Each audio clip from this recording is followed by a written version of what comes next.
super late, and I'm blaming you. It's all your fault. It's all your fault that we're late. Huh? Oh, yeah. Okay. Hello, everybody. Welcome to Houston with a Problem. Where problems abound. Just so many problems. Our washing machine just gave up the ghost. Sorry, I'm a pinch late. I got distracted looking online for a new washing machine.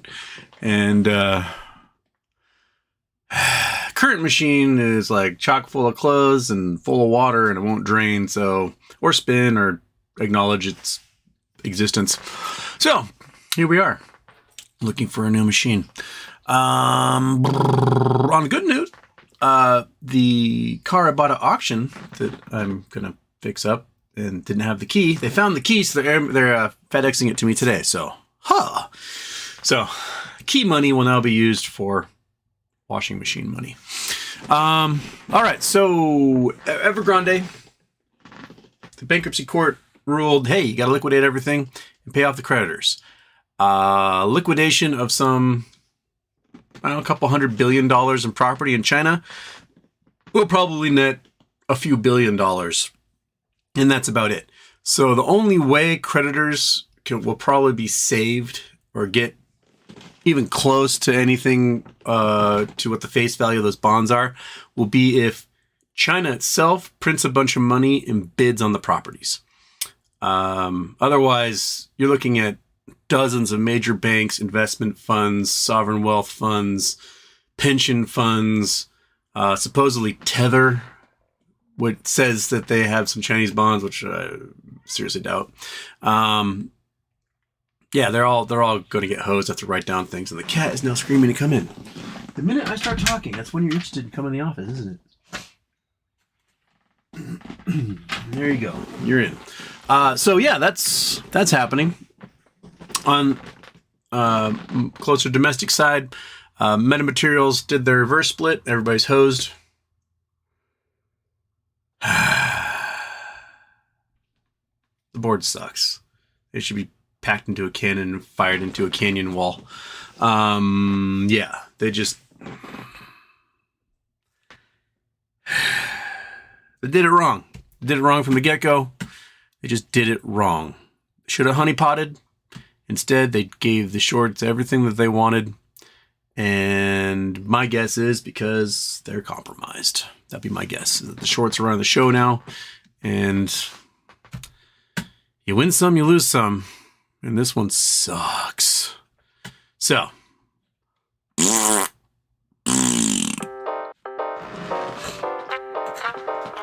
you two.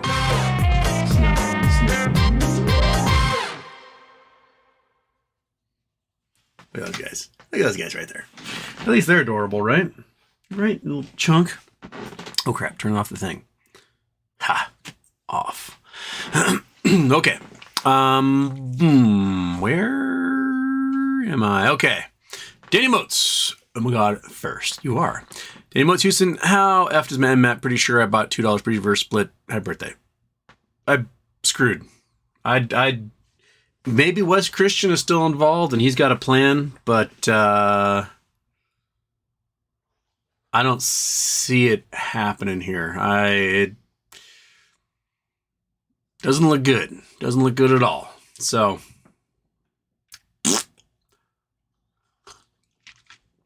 Last Wave still holding MMAT? Yep. Definitely a bag holder on that one. I'm sure. Houston, I heard ice is a mineral. Can you confirm? Yes. It's a mineral. It forms a crystalline structure. It's not a hydrocarbon. It does have hydrogen in it, but it's not a hydrocarbon. So yes, it qualifies as a mineral. Brandon Cowells. 2 parts. I just spoke to a Fidelity agent. They asked around to other colleagues for verification, and he said that because the shares went expired due to bankruptcy, the position is a loss, and if they do reorganize and shares are available again, it'll be a completely new listing, new QSIP, etc. It's for BBBY. I asked about what to do on Friday. That seems to be the excuse that they're giving. That's pretty much what they told me too. So, I'm not sure what the cost basis will be if they do issue new equity. Will it be like $1 kajillion or will it be pennies? I don't know. I don't know. You're a sniffy dog today. Zuma God do with Nub. Wasn't the Evergrande post pretty much verified can kick? It was only 10% of their holding on the Hong Kong exchange. Yellen was to meet with the Chinese government about something near this amount. I don't know. They still have bankruptcy court here in the U.S. I have no idea how bankruptcy works in China proper. My guess is they just put people against a bulkhead and fire guns or something, and then that's how they deal with it in China. Yeah, Yellen does have a meeting with Chinese counterparts. Who knows what it's about? We kind of briefly conjectured the other day that basically it was Chinese officials towing the party line and not admitting to anything, and then Americans going, "But you guys are screwed, right?" And them going, "No, we are powerful." So I don't know how fruitful those will be. Michael Harrow, Houston, Fidelity didn't round up my MMAT shares.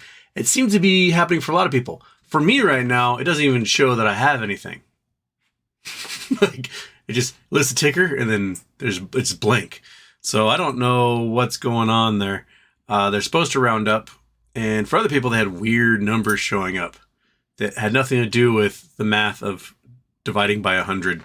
So, and it's weird that they did this split before the 8K was ever released and filed. So weird. On a split like this, every penny the stock goes down makes a huge difference as to the stock price after the split.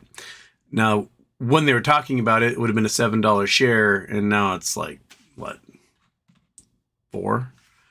5. Okay. Actually went up a little bit. So, weird. Definitely weird. Weird.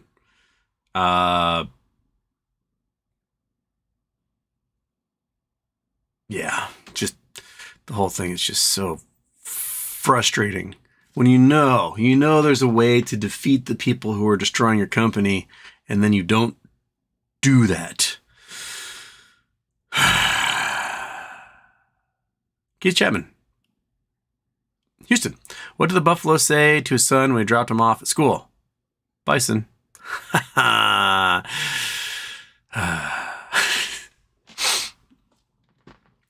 Get read. Evergrande gets liquidated. May take 30 to 90 days to hear how the liquidation went. Looks like the Bank of Canada is going to be written off. A bunch of losses. Domino starting to fall. UVXY.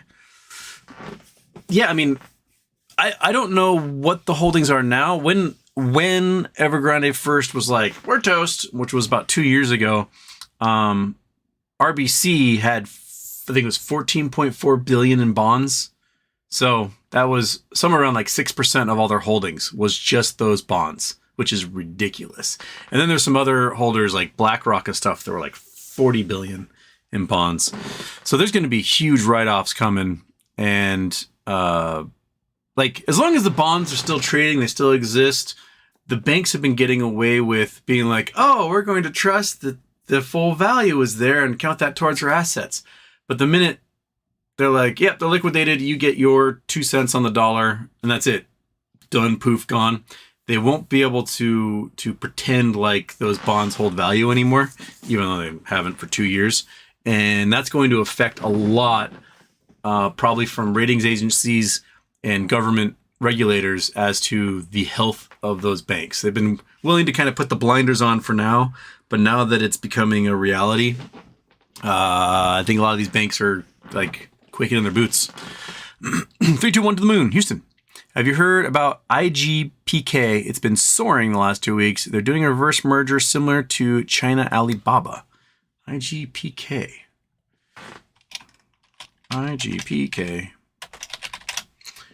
I mean, it's soaring in that it's still not a penny, but it's up 38%. You guys want to see the graph here? I still have the galaxies in there. Bam, bam. All right, so how much are we up? We were at 0.4 of a penny, and or 0.35, and now we're up to 9. So that's quite a ways. It's been as high as 10 recently.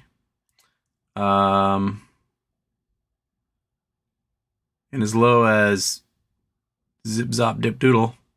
So, interesting. I don't know anything about IGPK. Looks like still under a penny. You can buy a whole bunch of them if you need to.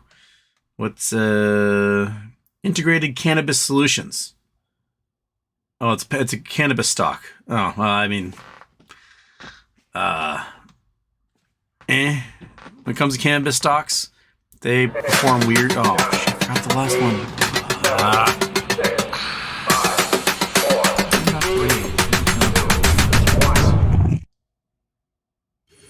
Houston, we have a problem.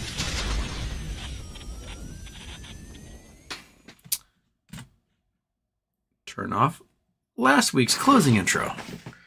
Yeah, right, fat cat. Okay. Yeah. Hey, if you're doubling your money on your cannabis stocks, fantastic. I don't think cannabis stocks are going to go crazy until they finally get decriminalized by the federal government. Once they do, woo, it's party time for everybody. It's got Paul and do some GME. Code REDG. Wendivi. Beats me. Scott Pollen. Big week for earnings calls. Fed meeting tomorrow. Going to be some fireworks for sure. I think we're going to see some Q4 earnings for retail. Not quite what they thought. That's where I'm leaning towards. There's lots of like woohoo talk during the Christmas season, but I didn't see the spending by friends and family. I haven't heard, I don't know. I just felt like everyone kind of had a chill Christmas and wasn't too spendy with their stuff. Donzi Shadem, universe is 13.8 billion years old. Great, but how big is it and how is that calculated? You guys want me to do more MS Paint, don't you? Well, I turn off the Chrome. Gotta open the Paint. Bing. All right, I'll make a new one. New. Don't save. We don't need to save that. Okay, so we all know the universe started from a boink, right? A little. Well, this is the common theory is that there is a point in space where everything was there, and then just for some reason just explode outwards. And we think explode outwards because everything is moving away from everything else, and it seems to be like it all came from one spot. The problem is, and this is where our brains have a hard time grappling with making mental pictures of the universe, is that we can only see so much of it, and that is known as a light cone. So coming out from the Big Bang, we have a cone of light. And anything on this side of it, we cannot see. So we are here today. This is the Milky Way galaxy. We can look all the way over here until things start to fade away into nothingness because they're accelerating faster than the speed of light. And we can look over here until everything goes into nothingness. And if you look really, really far back in time to 13.8 billion years, what we have sort of a fuzzy zone. We look really far away, and this is the cosmic microwave background radiation. And after that, we have the first kind of proto-galaxies that form and collections of stars. And about 1 billion years in, we have the first galaxies starting to form.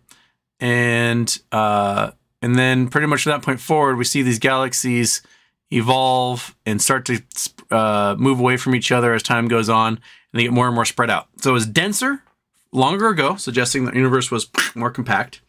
The galaxies weren't well formed. Lots of young stars, not very high metal contents. In astronomy, we refer to metals as anything heavier than helium. It really pisses off the chemists. But when the Big Bang happened, the universe went boom. It was really hot. And when things first started to cool off and atoms started to form, they formed hydrogen atoms. But it was still really hot. So some of those hydrogen atoms fused and made helium. So about 90% of the universe was hydrogen and about 10% was helium, with nothing heavier than that. And then as star systems started to form in these galaxies, you started getting stars building larger and making heavier stuff. And inside of stars, really, really big stars can make elements up to iron. And then when really big stars go supernova, they can make things all the way up to uranium. So anything above uranium is man-made and has nothing to do with the universe, natural occurrences. And so all the original stars, you look really far back in time, you look for that 13.8 billion years when the first stars were forming, you will see all the stars are like 90% hydrogen, 10% helium, and that's it. And you look a few billion years closer, and all of a sudden it's like 85% hydrogen, 11% helium, and 4% metals or whatever. And that starts to grow. So modern stars being formed today are like 10% metals and 90% of hydrogen and helium, whatever mix they happen to have. And then they explode and blast their envelope out, and that dust collects with more stuff and makes a new star that has heavier metals in it, and it goes on and on and on and on and on. Now, there might be galaxies out here that have their own light cone, and they cannot see us at all because they're on a different side of the galaxy. But we can only see out as far as where the fuzz of the Big Bang is, or to where galaxies have accelerated faster than the speed of light. So there are galaxies over here. They can't see us. We can't see them because we're moving away from each other faster than the speed of light. There has been some data coming from the James Webb Space Telescope that suggests the universe is older than 13.8 billion years. This is a big paper that came out last year. That might be closer to like 30 billion years old. And then a paper came out yesterday that was like, no, the universe is much younger than we thought. So they can't make up their mind.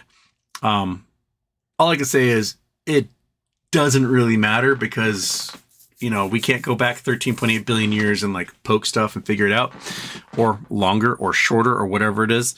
All we can do is we can look out, go, that's weird. Do some math equation, be like, well, this math equation kind of works. And then there you go. That's what we do. So that's how we do it. And there you go. That's as hand-wavy an answer as I can give you without an entire semester of galactic and extragalactic astrophysics. So hope that works for you there, Dom. Okay, where was I? Of course, there's reset of the chat.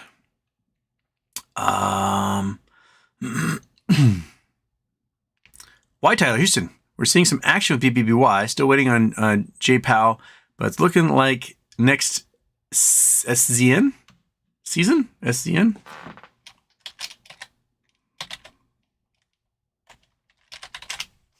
I don't know. I mean, February 14th is supposed to be a pretty big hearing. There's a whole bunch of stuff listed in the docket. Oh, I'm still on the Galaxy here. There's a whole bunch of stuff listed in the docket. They may push it off again because there's a whole bunch of stuff that was listed on January 17th. And they're like, we're going to move it to February 14th.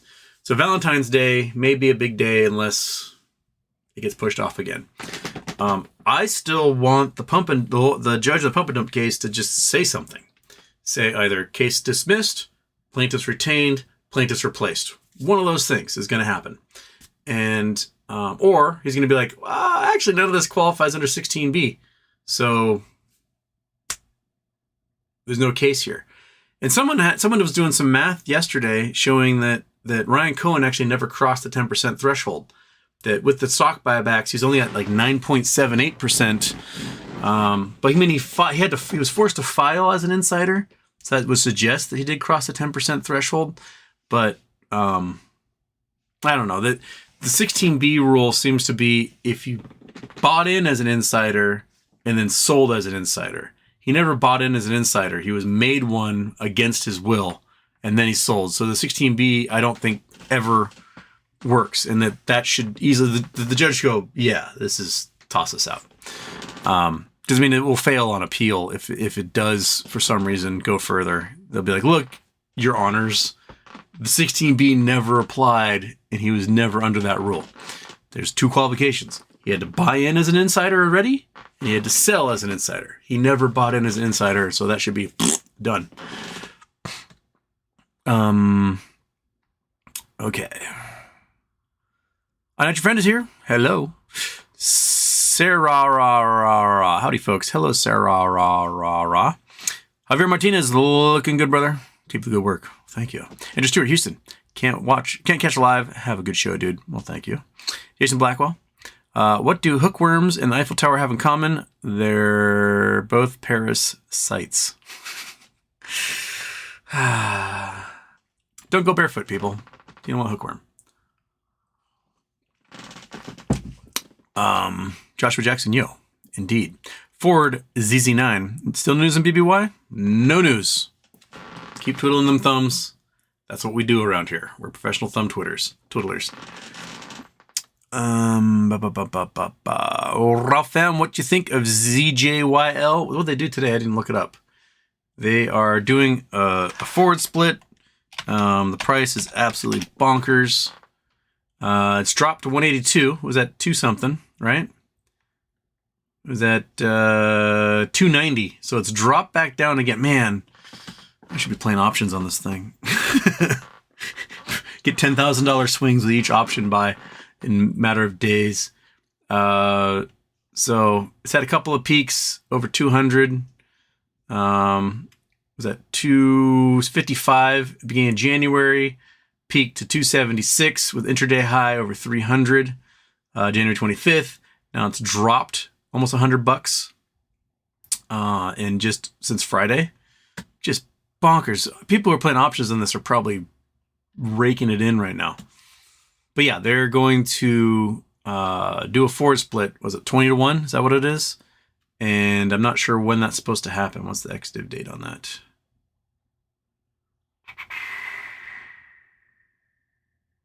It's not popping up right here. But yeah, it's... Oops, wrong thing. If you're able to play the options on it, good for you. Fantastic. I've got to buy a new washing machine. So, yay!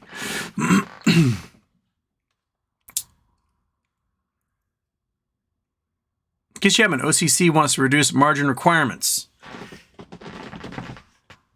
Yeah, that's a dumb idea.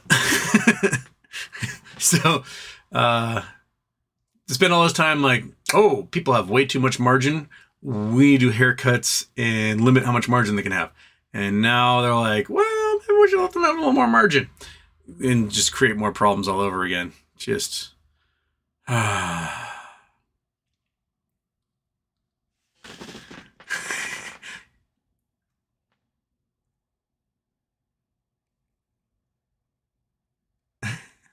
Houston traveling to Latam tomorrow. Any advanced recon you need me to do so you won't meet weirdos on dating apps here?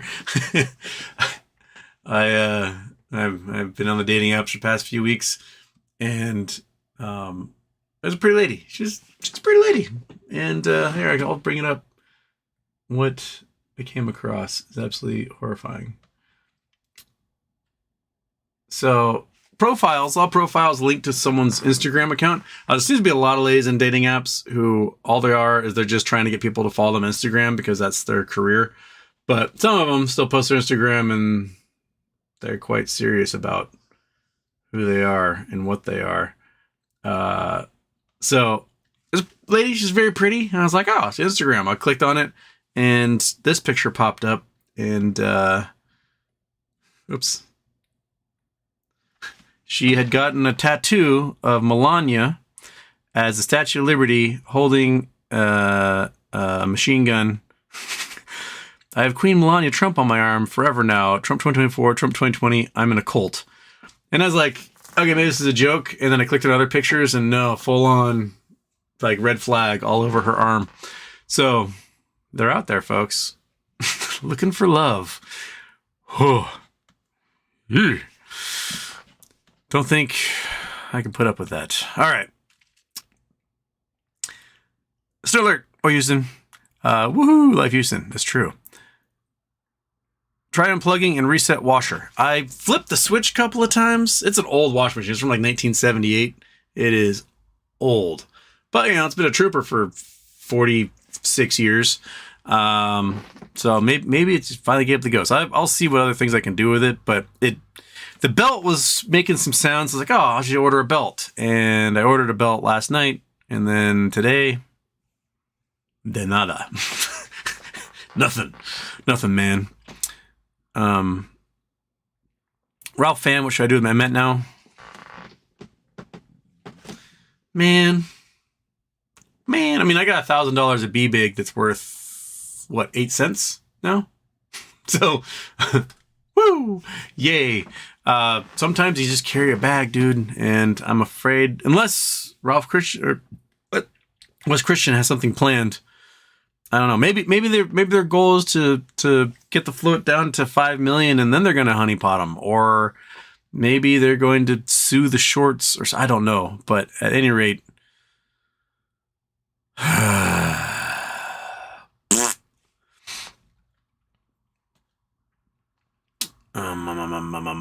Snort alert, Houston. Wells versus Bank of America. Which one will bite the dust because of CMBS, commercial mortgage-backed securities? Thanks in advance. Okay. What Bank of America has going for it is that it owns Merrill Lynch, and Merrill Lynch owns BlackRock. So that's Bank of America's saving grace, is that they own the world's biggest index fund. Outside of that, deposits are way down.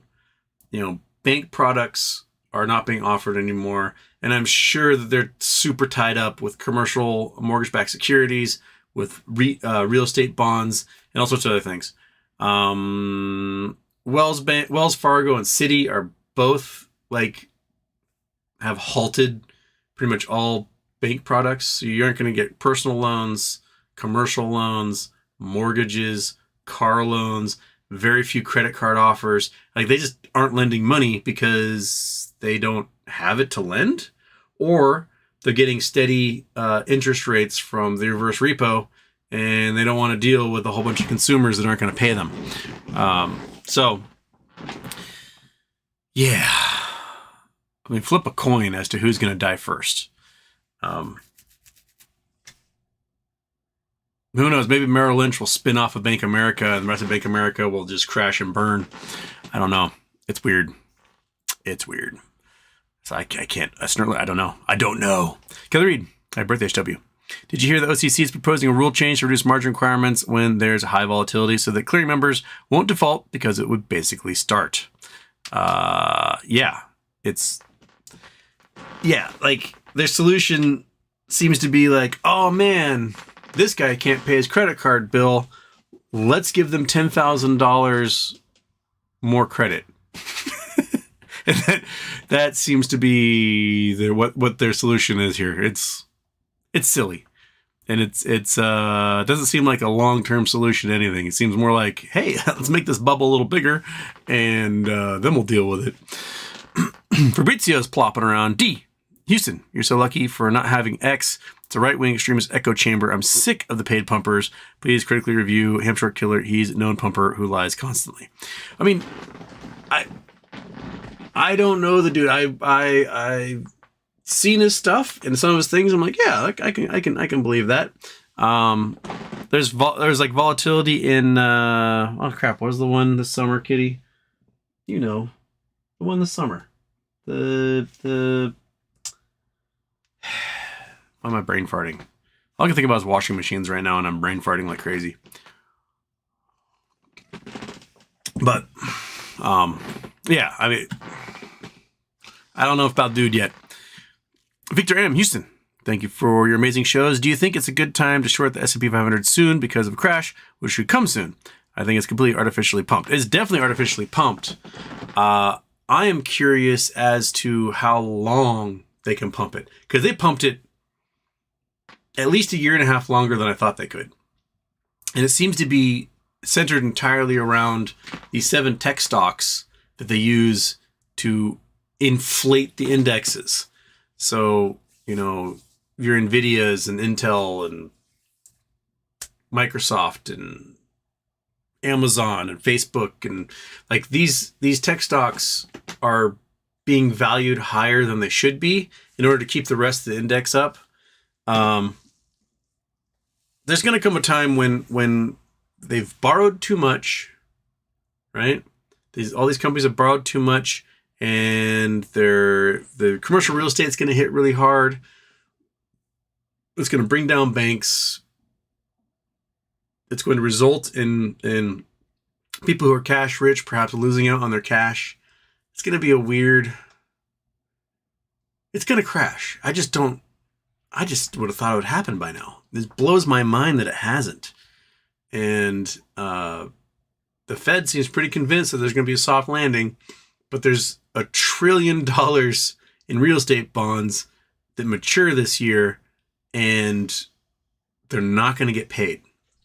It's going to wipe out every single regional bank in the country, because regional banks are the ones that fund commercial real estate.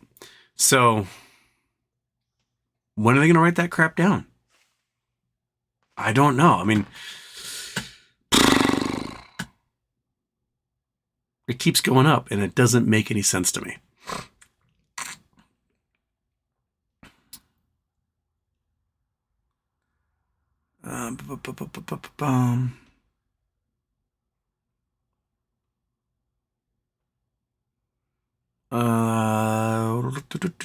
Tedalus, I just started watching a movie about Snowden. Can you elaborate on the dude, legit or whatnot? Love the show. I'm not a fan of Snowden. Like, Chelsea Manning released stuff and then was like, yeah, I did it. Do your worst. Snowden released stuff and then skipped town and took with him, like half a dozen top secret hard drives that he then gave to the Chinese and the Russians. That's not, if you're a patriot, you don't, even no matter what the information is on those hard drives, like, you don't keep stuff secret and then give it to the Chinese and the Russians and then be like, I'm a patriot. He was upset about about the government spying on American citizens, which, through the Carnivore program, others, they were doing. The thing is that we knew about that. In 2004, the Carnivore program got revealed on 60 Minutes. They're like, the Bush program is monitoring all your cell phone calls and email communications with this Carnivore program, and they're spying on you. And then it was revealed that the Bush administration was trying to get all the data from cell phone companies, and that AT&T, Sprint, and Verizon were all like, hell yeah, brother, here's all the data you want. And T-Mobile said, no.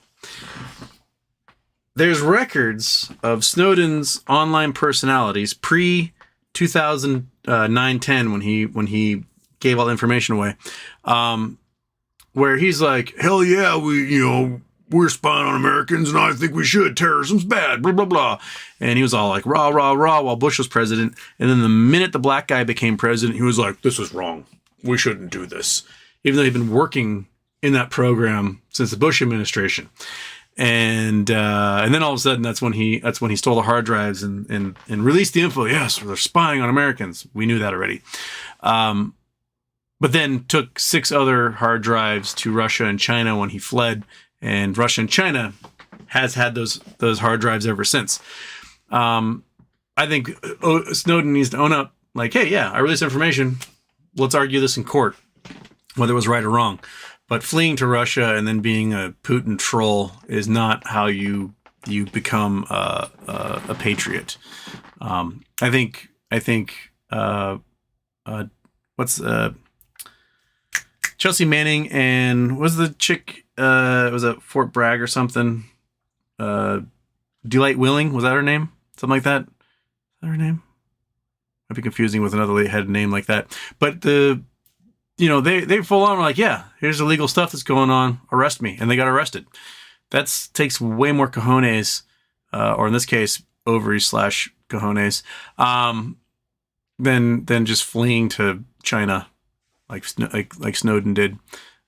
He's a Putin puppet now, and both he and Julian Assange are Putin puppets. Julian Assange, WikiLeaks released this stuff, and like, hey, we will release anybody's things. I get it. He's not an American citizen. I totally understand. Like, hey, we got top secret info. We have information on illegal war crimes, whatever. We release that.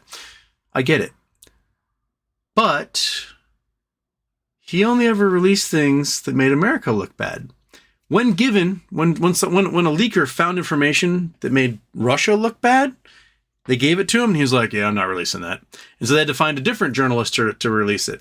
And I think on 3 different instances, Julian Assange was given information that showed horrible things going on in Russia by the Kremlin, and he refused to release it each time. Why? Because he was an employee of RT. He had a show on Russia Today. Like, it is his job. He works for Putin. When the DNC and RNC hacks happened in 2016 by Guccifer 2.0, you know, Roger Stone got Guccifer 2.0 and Julian Assange all met up and was like, hey, you guys release this stuff? And he only released info on the DNC, never released the hacked information from the Republican National Committee. Why? Because it would make Putin look bad. That's why. So, yeah, both those dudes, like, they're going to try and be like, oh, we're doing the right thing, and then they don't. Julian Assange did not release the Panama Papers. He was offered the Panama Papers, and he was like, no. Why? Because it showed all the Russian oligarchs offshoring their money in, like, Panama and Cyprus and stuff. So it had to be different journalists. There was a big team of journalists that ended up doing the release on the Panama Papers. So, you know, if anything makes Putin look bad, he's not going to do it. Same thing with Snowden. Like, you cannot get Snowden to criticize the war in Ukraine at all. He's like, war's bad. And that's it. Like, he won't, that's as far as he'll go. He won't be like, Putin shouldn't do that, because he knows that Putin will line him up against the wall and shoot him. But, yeah. ECB. Judge in Cohen pump and dump case not giving a ruling from January 10th hearing. Is this delay obstruction? How long of delay legally allowed? Is RC being complicit with this delay? Seems delay of payout.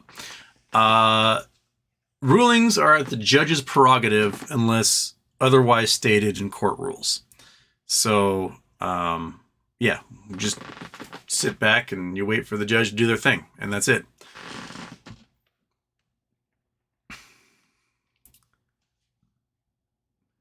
Oh crap, just reset all over again.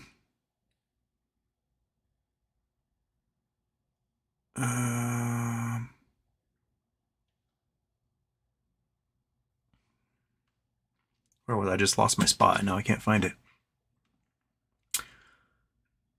Okay. Don Cesar Shadem, teach an online astronomy class. I will register. I think what I might do, I'm supposed to teach a deep space astronomy course in April. And I'm going to ask for permission because I know like students will be like raising their hands and stuff. I'm not going to have them on camera. But I'm going to try and record those classes and then post them for members so that members will be able to, you know, do the, I don't know how many, that's what, 10 weeks, 2 classes, 20 classes or so. And you know, do a deep space astronomy, like an intro to deep space astronomy course. And we'll talk about things like light cones and stuff like that. So, that starts April. I'm not sure the exact dates. No one's contacted me about anything. So, but yes, I'm going to try and do that and have that up for everyone. I don't know, maybe the school will be like, you can't post that. We own that class or something. I don't know. Chad Clifford would like to remind everyone that undeniable truth, GME is the way. Lisa Saw, Houston. Did you hear about the post office scandal in the UK? Faulty accounting software led to hundreds of innocent people being prosecuted, bankrupted, jail, etc. Talk of Compo being £1 billion. Yeah, so it was like Toshiba? Was that who it was? It was some Japanese company made an accounting software for like point of sales and stuff inside the post offices. And when they started using it, they discovered, oh my gosh, all these postmasters are stealing like hundreds of pounds a day. And they arrested and charged like 600 people with theft and fired them from their jobs. A bunch of them committed suicide. And then it was discovered that there had been a giant accounting error inside the software for the last like decade. And that all those people were falsely accused and their lives ruined. And they were fined like millions of pounds. And some of them went to prison. Others killed themselves. And they were disgraced. And it was all because of an accounting error in the computer software that the United Kingdom was using at all of their post offices. So yeah, not only should all their convictions be overturned, they all should be given retirement amounts of money and individually apologized to by the government, by, I think it was Toshiba. Who was it?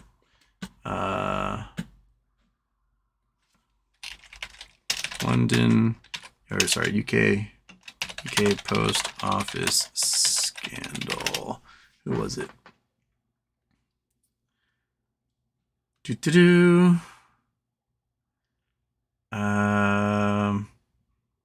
Computer system called Horizon. It was a Japanese company that made the program. I thought it was like Toshiba or something.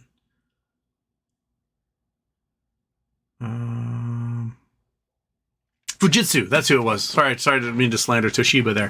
Fujitsu was who made it, and it's been introduced in 1989, and ever since then, so for 20 years now, they've been like throwing people in prison and fining them and stripping them of their retirements and benefits and everything else, all because this computer system sucked. Yeah. Seems to me like if you're discovering that every single solitary postmaster in your country is dishonest, that maybe the program discovering they're dishonest is broken. Like, well, and if you have a 100% guarantee of being arrested and going to prison for becoming a postmaster, why would you apply for that job? Doesn't make any sense to me. So, yeah, it seems to me that this should have been discovered probably 15 years ago, if not sooner. Like, hey, it's weird how everyone who interacts with this program is a criminal. You might want to do some quality assurance there. Have someone come in and check your code because sigh.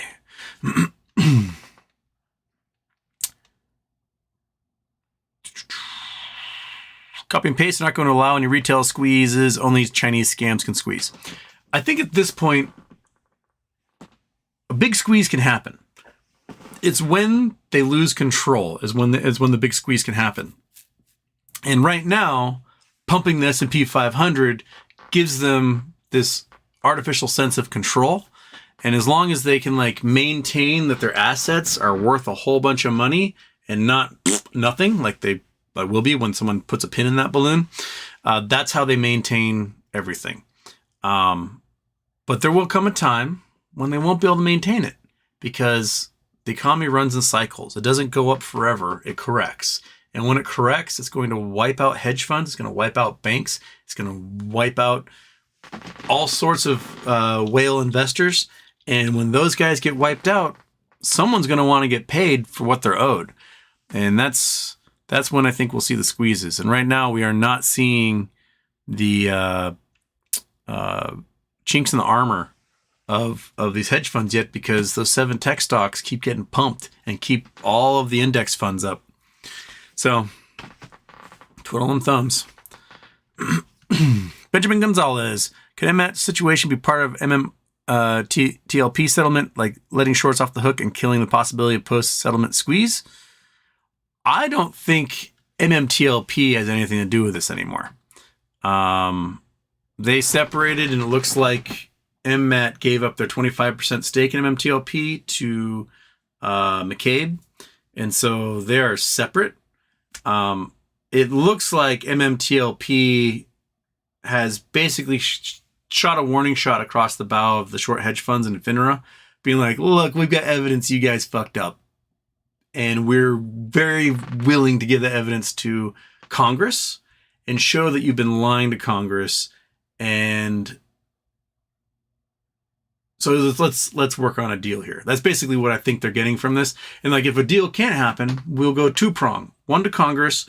2, we will issue a digital security you can't do anything about that will cause a giant squeeze on the digital security, which will expose just how short you are on everything else. So that's what I think that they're going for right now. And hopefully it pays off to make up for the fact that MMAT didn't have the balls to do something similar. And here we sit.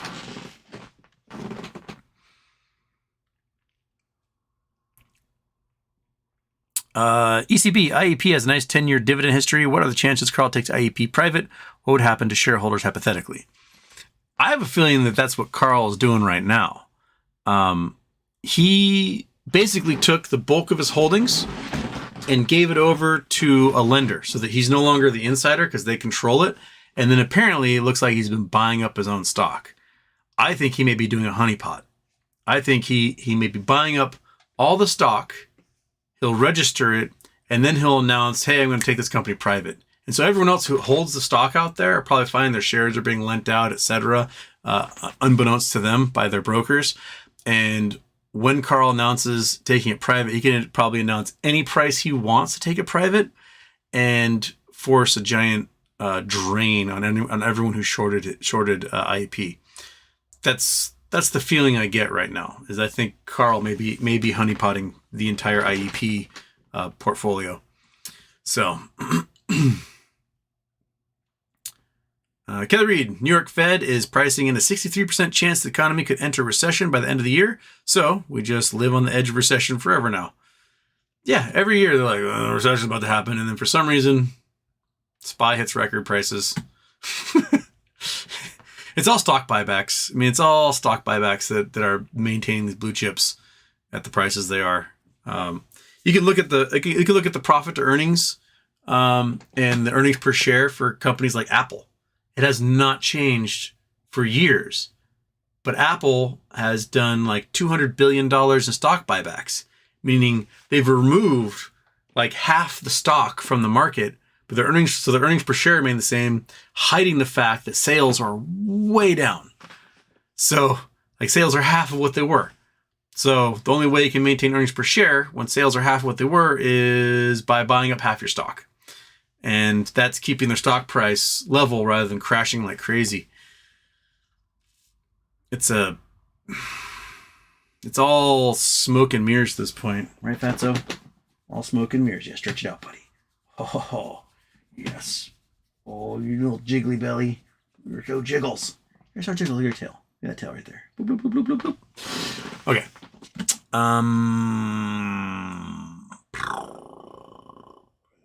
Turkish. Where's the money, Houston? Probably in the Bahamas, British Virgin Islands, Caymans, Cyprus, Singapore, Barbados, Aruba. Anywhere else there's banking safe havens. BLH, how much did you get yelled at by lawyers and or your brother at MMAT comments? Let's go. I did not. I mean, this is all stuff that my brother was not privy to as an insider from months ago. This is all stuff that's been decided since he left, so no one's yelled at me yet. Yeah. But the board's fucking up, man. They're fucking up big time. They're not wheeling and dealing like they should be. BBBY, ZJYL doesn't have options. Oh, bummer. Another Chinese pump and dump. That's probably true. Glitch, Russian gun-holding woman makes sense. Make America Russian again. Wait, what? Russian gun-holding woman makes sense. I have no idea what that's connected to there, glitch. Bob Loblaw, Houston. Have you heard of the infinite banking concept? What are your thoughts? Infinite banking. I've not heard of infinite banking. Infinite banking concept.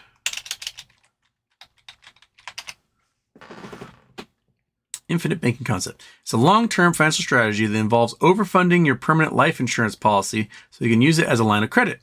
While you can use any permanent policy for infinite banking, dividend-paying whole life insurance policies are a popular option. Oh, yeah. Basically, yeah. It's one of the ways, like if you get a whole bunch of investments, you borrow money on those investments and use that money to spend, and then pay off, the interest in the meantime, and then you can borrow all over again. That's what. And so if you do have to sell stock, you're selling that stock to pay off the loan, and you don't get taxed on any of it. It's doing the same thing with your life insurance policy. It's like setting up a trust, having the trust buy everything, and then you can avoid taxes. So there's several prongs, or just putting everything in an offshore account and having the offshore account buy everything for you. There's several loopholes you can get through, and that's one of them. If you're gonna do something like this, like live off the life insurance policy, borrow against it, etc., talk to lawyers, talk to your CPA, make sure they get everything all squared away for you. Rich people know how to live frugally via getting good deals on things like the infinite banking concept. So yeah. Ford ZZ9, hard question. You don't have to answer it. How do you make it through the extremely tough time after your fiance? I'm going through extremely tough times, and the hope of BBY is the only thing that's getting me through, and hope is now losing.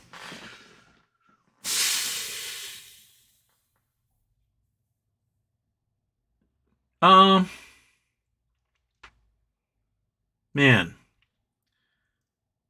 I don't know if it's necessarily healing or more time allowing you to get used to the idea. Does that make sense? Like, if I sit down and think about it, it sucks. It sucks a lot, and it sucks for a long time.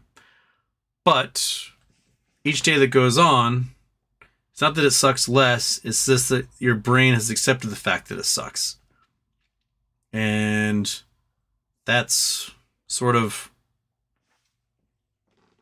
how you put one foot in front of the other. Does that make sense?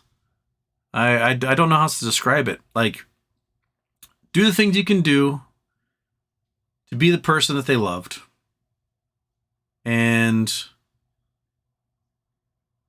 that's the stuff that's in your control. Like, the loss itself is out of your control. There's nothing you can do about it. You can have all the what ifs, the survivor's guilt, the anger, the denial, the whatever. And yeah, you have all those stages that you go through. And the acceptance is not so much like, hey, they're gone, I'm over it. It's the, hey, they're gone, and there's nothing I can do about that fact. That all the bartering and begging and pleading and praying and crying and anything else is all efforts to get your brain used to the idea that the loss is there. And I don't have the words that maybe perhaps somebody who's like a psychologist who works with like traumatic loss would have, but that's the best way I can kind of phrase it. And like,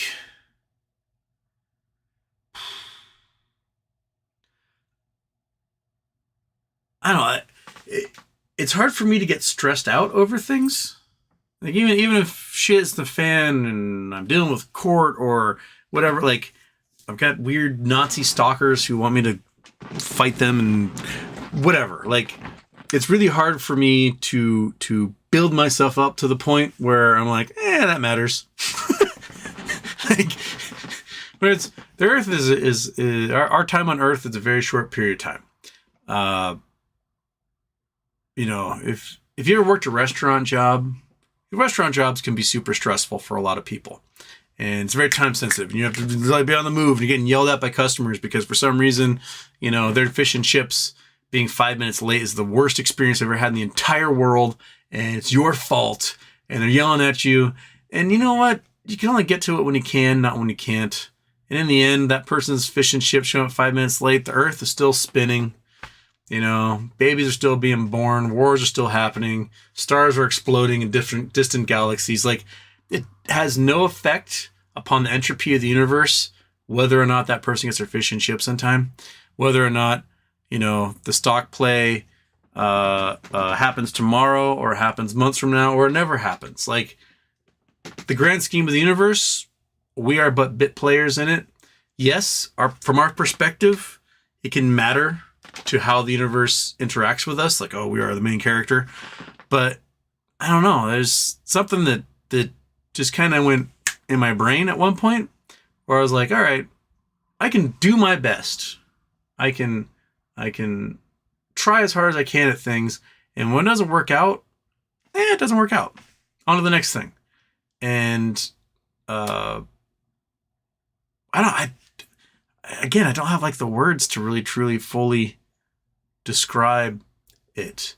As far as like winning and losing, succeeding and failure, I've got successes. I have boatloads of failure. And more often than not, the failure ends up becoming a funny story to tell at a party 10 years from now. People are like, oh, I can't believe you tried that. So it's I try to like step away and look at it from above and go, okay, I can do these things and these things and these things, and we're making a bet here. And is that bet going to play out? And which fork on the path of life is that going to take me? And if it doesn't take me on the fork that I wanted, well, I'm going to have to try something else, right? You have to keep trying until you get what you want. And some people try their entire lives, never get anywhere. Some people try their entire lives and they win once. Some people don't try and they win constantly. It's a matter of luck and gumption combined together. And, you know, once you make your play, oftentimes it's out of your hands and you just have to sit back and whatever is, and you deal with it then.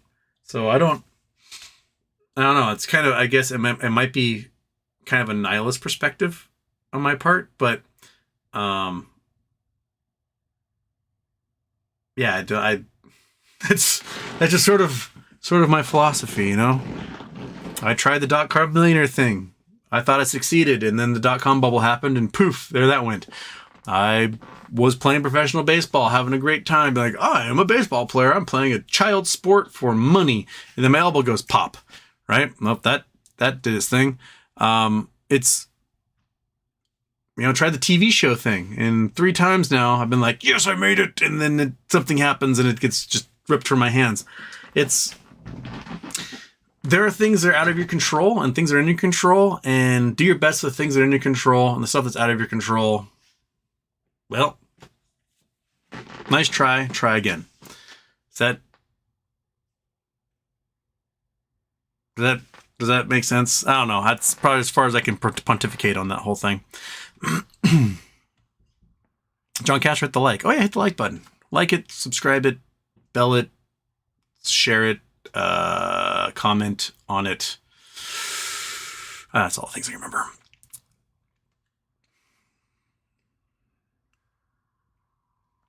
Don't see shame. I love the apocalyptic prophecy list part of the show. Snort Alert, Houston, thanks for letting us piggybacking on your brain power and knowledge. Well, thank you, Snort Alert. Lisa Sa, if a lockdown was suddenly declared today, how well prepared is your household to survive? Food, toilet paper, meds. Meds, fine. Toilet paper, I probably need to go shopping for toilet paper at the moment. Food, and we still have a lot of canned food. We have a pretty good supply of canned food and some dry goods. So it can probably last a couple of weeks food-wise. Yeah. When COVID was first hitting, I was in Switzerland skiing, having the time of my life in 2020, January 2020. And that's when the COVID news was really starting to hit mainstream. And when I would make my trip to Switzerland, it was during WEF. And so all the billionaires from all over the world are in Davos. And there's a whole bunch from Wuhan. And everyone's like, oh my God, from Wuhan. And they were starting to freak out. And so when I landed in Switzerland, no one cared. By the time I left Switzerland, all the employees at the airport had masks on at the end of January. And I was like, all right, shit's getting real. So I landed back in Seattle on like January 29th. And the first thing I did was I went to the grocery store. I bought enough canned goods and dry goods to last at least a month and a boatload of toilet paper. This is 2 months ahead of everyone else freaking out about toilet paper. And I loaded up, and my roommates were like, what are you doing? I'm like, yeah, trust me. You're going to thank me for this later. And for like 6 months, everyone was freaking out about toilet paper, and we were fine. We were just rolling with it. So yeah, if I get the sense that a lockdown will be coming, believe me, I will know a month ahead of everyone else, and I'll be ready for it. Glitch. What if they fuck up the whole system and make it so everyone will forgive everything, so we go back to an old day stock market like the boomer days, and we will able to have one job, buy a house, in my opinion. I think I'm getting what you're talking about there. Sort of like Jubilee. The old Jewish system of Jubilee, where every 7 years you forgive all the debts, you set all the slaves free, and you start all over again. We've been trying to kind of get that with student loans. My guess is, like, if the banks are all in debt to each other, companies are all in debt to the banks, we're in debt to the banks, and all this debt, like, is so much, why not have a jubilee and kind of start over? Just clean the slate. Fresh rune stick. Yeah, why not? Why not? I mean, it'd be hard to do. There will be people who get wiped out, and there will be people who win, right? If you, like, your entire wealth is built upon, like, I own $100 billion in bonds, and they go, yeah, we're just going to wipe that clean, then you have nothing. And the person who owed the $100 billion in those bonds, they're like, well, I don't owe that money anymore. Ha ha, time to party. Yeah, it can be reality winner. That's her name. Just Bodies. Thank you. I think Delight Willing was the name of a professor at Seattle U. And I was always like, that's an interesting name. Reality winner. Thank you. Reality winner. That's the chick who took some top secret documents and released it. Bill Coyne. Except China, Russia imploding, mass starvation across the world. 2024 is the Black Swan event. Possibly. There's weird stuff going on, that's for sure. And Ford ZZ9, thank you. You're welcome, Ford. Yeah, I'm sorry for any what hardships you're going through and what sucks right now. It's go through all those stages, feel it, grieve it, mourn it, and each day you'll continue to live your life, and you will find a way to get used to it. That's the best I can offer. Live the life as someone of whoever you loved, right? Be the person that they loved, and be that person day in, day out. And that's right there is the best advice I can give anybody who's lost.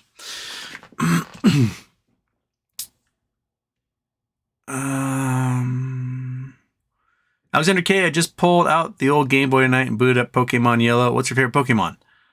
I have never played Pokemon, and I don't know anything about Pokemon.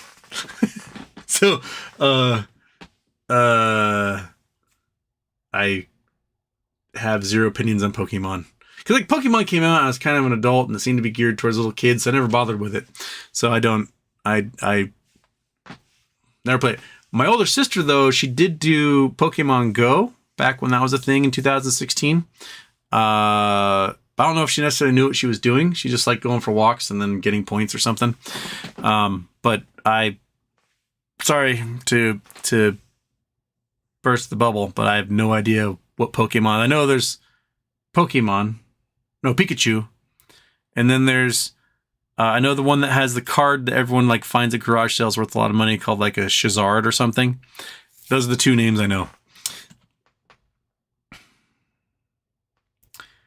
Just Miami, right now, that yellow Pokemon card is worth more than my MMAT. Augie, how is your trip to White Rock? Dual citizenship in the future? No. The meal was lovely. We had a great dinner. But I don't see it happen. I got another date on Wednesday and one on Friday. So, with some other people.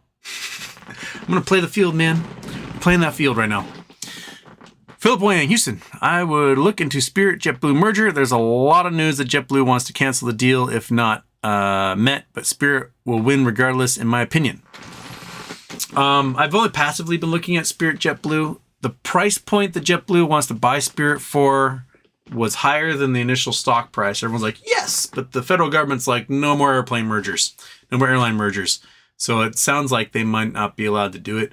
But to me, like, you have your four major airlines and then a couple of ancillary airlines and then some budget airlines. If you're going to allow the major airlines to do their mergers and get even bigger, why wouldn't you allow ancillary airlines and budget airlines to merge and become something larger? I mean, personally, I think you should take your big four and break them up into a dozen airlines and go from there. Have a little competition, more hubs. As airlines have merged, there's less ways to get to small and medium-sized cities, less direct flights. It's harder. It's more expensive. Like, you want to go to Rapid City, South Dakota, it's really, really, really expensive. Even though it serves a decent population and in the Black Hills area, it's expensive to get to Rapid City. So a lot of people have to drive 7 hours to Denver and fly from there. It's silly. Like, why not have direct flights? Doesn't have to be every day, you know, couple a week, whatever. Do routes that are like, you know, Seattle, Missoula, Rapid City or something. Doesn't have to be direct flights, just more common. I don't know. I think smaller airports should get more attention. There should be more flights from small airports to other places to serve the country. And we'll get that if we break airlines up. That's what I think.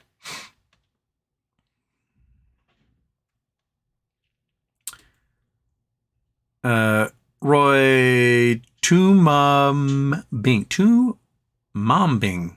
Any opinion on SBNY? They don't exist anymore, but their stock has been doing weird things. I think out of let's back up to $1. That's impressive. $1.80. What the heck? So I've been down to $1.30 at one point. Now I'm up to $1.80. Which is crazy. I mean, pre-crash, which was March, right? March 29th, got down to 24 cents. It was at $143 in February. And the highest it ever was $365 in January 2022. So yeah, there's volatility playing there. My guess is that volatility is a couple of things: speculation and hope that shareholders get some sort of payout from the bankruptcy. But like every other bank that's gone bankrupt, Washington Mutual, Wachovia, etc., the shareholders never really got anything. Although there were some rulings that like, hey, shareholders might get something, and then the stock price would go up. I'm not sure what Signature Bank has still, because all their assets are basically taken by, who gobbled them up? Was it Citi? They gobbled them up.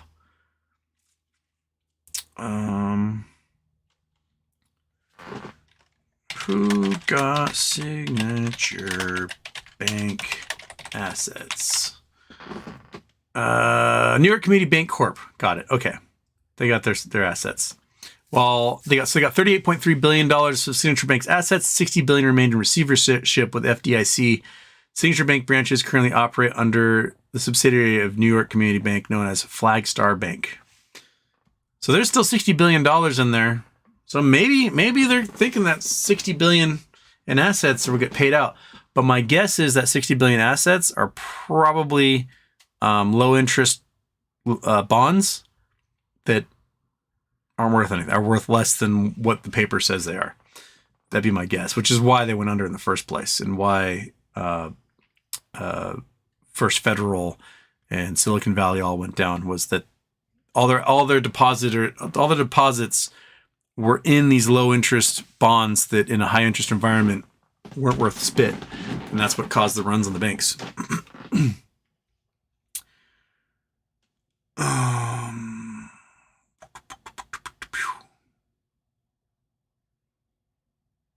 Jay Geyser, can we just have a law that says when a public company goes bankrupt, step 1, share recall? Pretty simple, right? Let's put on the ye old Bill of Rights. Where was that? I had it in a Google Doc, I think. Docs.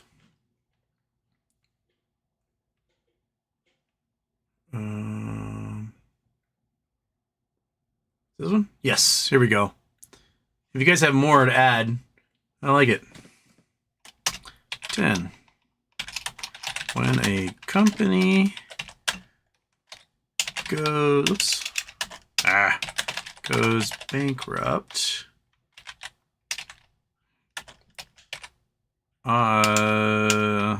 this will result in an automatic share. Automatic share recall, and I'll put slash broker accounting. Boom. Why had 10 post twice there? Because I wrote 10, didn't I? Okay. One more. Oops, shit. There we go. Okay. All right. So far, we haven't touched this in a while. Investor Bill of Rights, no naked short selling, no dark pools, no payment for order flow, no high frequency trading.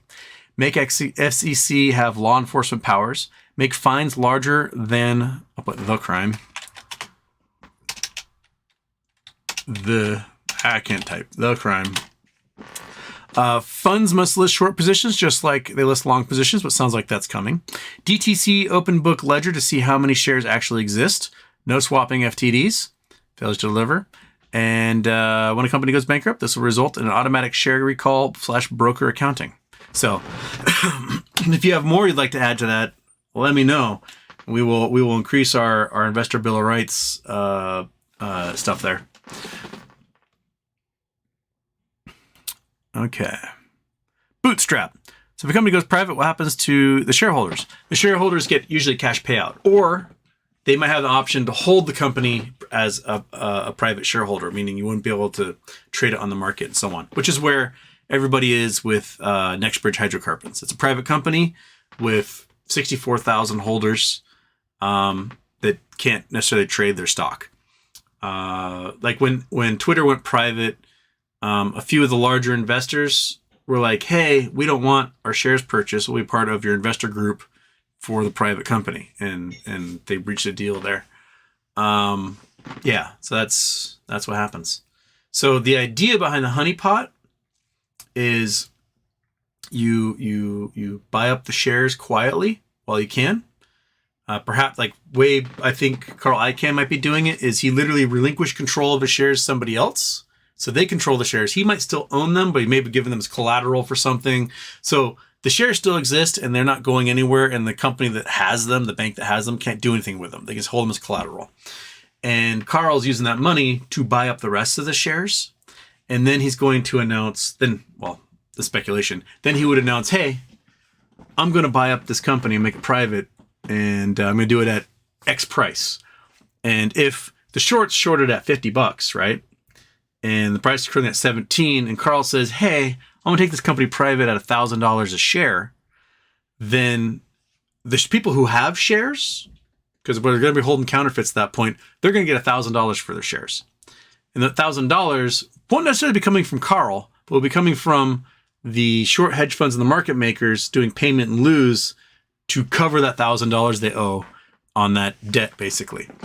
So my idea for Honeypot is make an OTC company, a holdings company of some kind. Start with a couple $1,000,000. You can buy up some blue chip stocks, some real estate, whatever. And just okay, we got $2 million in assets. We're going to sell $1 million in stock at $1, or 1 million shares of stock at $1 each. And I would maintain, as the Honeypot CEO, I'd maintain a majority, say 2/3. So I've got 2 million shares. I sell 1 million shares. We make $1 million, whatever. Somewhere, say through an account in the Caymans or whatever, I would wait for the stock to get crashed by the shorts, because that's what they do. They will hammer that stock down to fractions of a penny. Maybe, it's not making much of a profit. Maybe it's making like $50,000 a year. There's not going to be any hope of payouts for shareholders for a long time. So the stock price gets hammered down, just then until it's fractions of a penny. It's basically being seller boxed. With that other account on the Caymans, you buy up not just a few shares, not just the 1 million shares that exist. You buy up every single share you possibly can, because they will short that company to the tune of billions and billions of shares. Let's say you buy 10 or 30 billion shares that shouldn't exist, but as long as you're offering to buy it, the market maker is going to sell you one, right? And they're like, hey, it's only 1/100 of a penny. Like, well, who cares? And so you buy it up and you buy it up. You do this for a couple of years. You buy up until you have like tens of billions of these shares. And then, as the CEO of the company, I'd be like, you know what? This company's been performing the way I like it to. Our stock price is really far down. I'm going to offer to buy up the 1 million shares of outstanding stock for $10 a share, which means everybody gets who bought in originally gets, 10x on their investment. They're happy, whatever. But there's this account in the Caymans that has like 30 billion shares in it, all of a sudden is owed $300 billion by short hedge funds and market makers as for payment in lieu. So, honeypot. So that's what I think MMAT should have done. They should have been like, hey, we're going to do a stock buyback program, and then issue themselves however many millions of dollars they want towards that stock buyback program. And then, quietly and slowly, we saw a 250 million volume day the other week, and the price moved 2 cents. So they could easily buy up enough shares to take the entire company private, and then buy it all up except for a smidge. Just, 10 shares, register everything else, buy up everything for 10 shares, and then announce like, hey, we're going to take the company private. We're going to offer $50,000 a share. And then the company's going to be private. And then all those people who have all the counterfeit shares out there suddenly get 50 grand for their shares. And the short hedge funds would be screwed, absolutely screwed. And you take the company private for, maybe it costs the extra couple $100,000 for the 5 shares you didn't buy on the market. And you're good to go. All the short hedge funds have been vaporized. You can relist back on the market if you want to at a later date, and your stock price will be like crazy high as a result. And you'll be good to go from that point forward. Honeypot. Honeypot, baby. Destroy all these hedge funds via honeypots.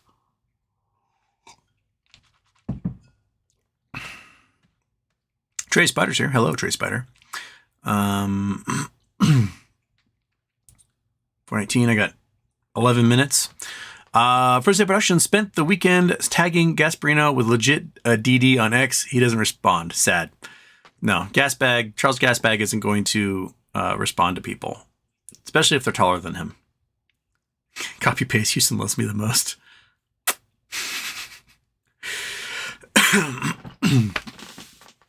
Mike, you're a good man with heart. Thank you for the last few years. Thank you, Mike. Copy paste. Asperino is too busy to reply. He's got a lead role as Oompa Loompa number 4 in the next Charlie Chocolate Factory Part 2. Charlie's gastric bypass.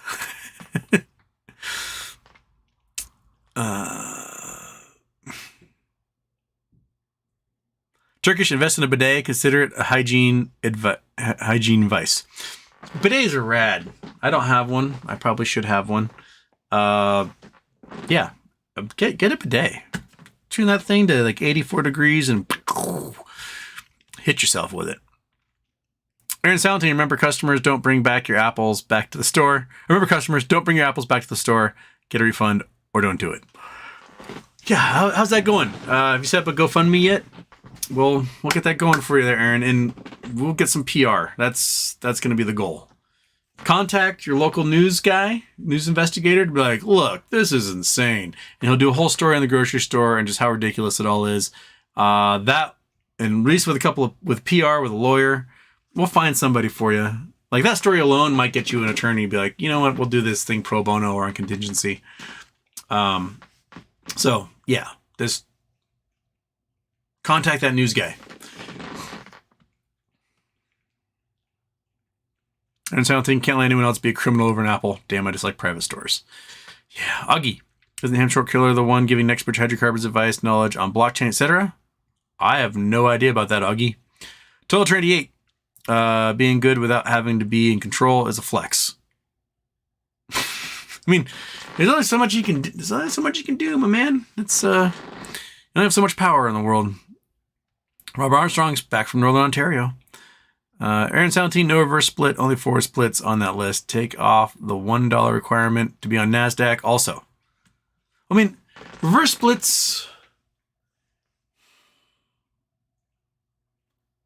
like, rather than do a reverse split, it'd be buybacks, but like, too often buybacks are used to manipulate stock in favor of like executives who don't care about the company. I don't know. It's a weird one there, Aaron. Maybe I'll put 11 and we'll do this. I'll do 11 splits only when it will benefit shareholders.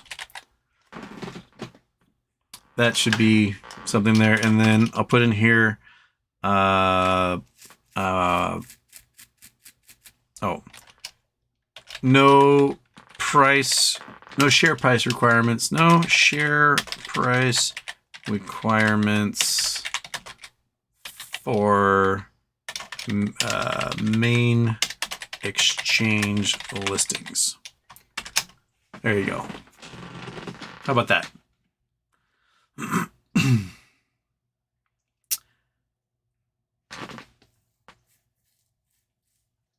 Moik.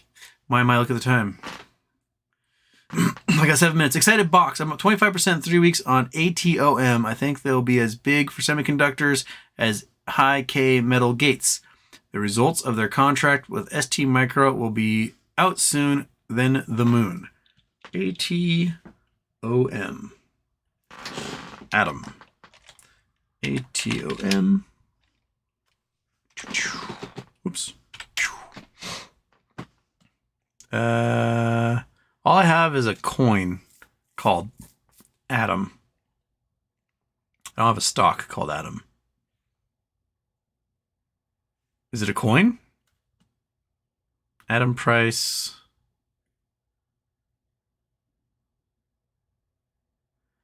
The last 3 weeks. Well, this one, I mean, it was down here last week because at 8 something. So that's not, I don't think it's the same thing we're looking at here. It's a coin. I don't know. Is it a stock? Atom? ATOM? All I have is a coin. I don't see a stock. Not a clue. Not a clue there, Excited Box. Augie, shame Canadians can't buy IEP without a big tax hit. Maybe worth it? I had no idea you guys get a tax hit if you buy it. Why would you get a tax hit if you buy it? Can you not turn your dividends into shares and avoid taxes on it? I don't know enough about that, Augie. All right, Aaron 17 Houston, working on it, but I haven't done donation fundraisers. Can we do it on this channel? Like $500 to help out would be nice. Not through YouTube directly. I can post a link to it and talk about it if you form like a GoFundMe or something. Yeah, that'd be a way to go. And definitely press release. If we can line a lawyer up and do a press release, it will hit newspapers and magazines and online things. And then if you're lucky, it goes viral on a social media, TikTok or something like, look at this guy. He got fired for taking a bite out of a free apple. And then they wanted to arrest him. That's what you want. You want someone like doing a little TikTok dance and like, you know, whatever it is they do while talking about the fact that you got hosed at the grocery store. Make it a PR nightmare for the grocery store. That's the goal. Because they will want to settle, and they'll settle for something healthy, and you can be like, I'm done. When are we doing the rainforest donations? Oh, yeah. Tomorrow is Charity Tuesday. So we're doing for benefit the Amazon rainforest, which was Wrong Conclusions wish. So, yeah, tomorrow, Charity Tuesday. Bring those coffers. Help us fund rainforest preservation and reclamation. And I don't know which specific charity. I haven't chosen one yet, but there's a lot of charities listed on YouTube for it. I will go through and see who the best one is, and hopefully get that one. But yeah, that's tomorrow. Kitty cat, you're a forest cat. You are literally called a forest cat. Would you live in the jungle like a panther, like a hogwire? Is that you? Are you a hogwire? Oh, you're a scratchy little hogwire, aren't you? Yes, this little chunky murder machine. I had a dream last night that he brought me like 40 mice on the back porch, which is really a dream because he does he's so fat now. He doesn't bring that much anymore. Come spring, I'll get like one. But Julie's made me get back to that washer. I know I gotta buy a washing machine. Yeah, so there you go. I got 3 minutes. What else you guys got for me? Hit me with it. 3 minutes. Hit me. I got nothing. Otherwise, I'm just gonna pick this cat up and ruin his day. Right? You wanna go in the air? You want to go in the air? Oh, yeah, fatso. Oh, look at his big old chunks. Look at all those nipples right there. There's so many nipples. You're like a nipply little dude. Yes, you are. Any news on BBYQ? De nada. No news on BBYQ. I don't know what we'll hear before the 14th. If hopefully they have a hearing on the 14th and don't just like, I don't know. You guys want to hear that chasma? Hear chasma. Right in that camera. Right in that microphone, buddy. Here it is. Ah, chasma. Yeah. You're such a fatty. You're such a fatty. Cattail karaoke. Okay, well, that's all we got today, folks. I will end it 2 minutes early. I can do that. I have the power. Right, Kitty? Charity Tuesday tomorrow will be, I think, 2 p.m. Pacific. I'll try setting up the show after this and get that all going. So there'll be like 9 million chats in the thing waiting for the next 10 days. All right. Aaron something. Oh yeah, the reverse stock split loophole does work as long as you don't buy the share price before I notice. I made $5. I met reverse split, got the free share, sold it, turning 5 cents into $5. There you go. You got that at least. You know any strong weed stocks? There's been talk of rescheduling Schedule 3. I'm sure all weed stocks will be super strong the minute that it gets no longer criminal for people to possess it. And Julio, lots of storms about to hit California. Yeah, atmospheric river. We're getting hit with one right now, Pineapple Express. The temperature is 60-something degrees outside, and it's pissing rain in the mountains, so all the snow is going away. But that jet stream is supposed to move down south to California and start hitting them really hard again. It's El Nino, man. It's what they do. And it's going to hit California. It's going to snow a ton in the Sierra Nevadas, which is great because they need it. And then it's going to dry out up here, which sucks because I want snow. Right, kitty? Right, little dude? Yes. Okay. Anyway, it's 4:30. I'll bid you guys adieu. I'll see you tomorrow for Charity Tuesday. Bring all your generosity and let's raise a boatload of money for the rainforest. Right? Okay.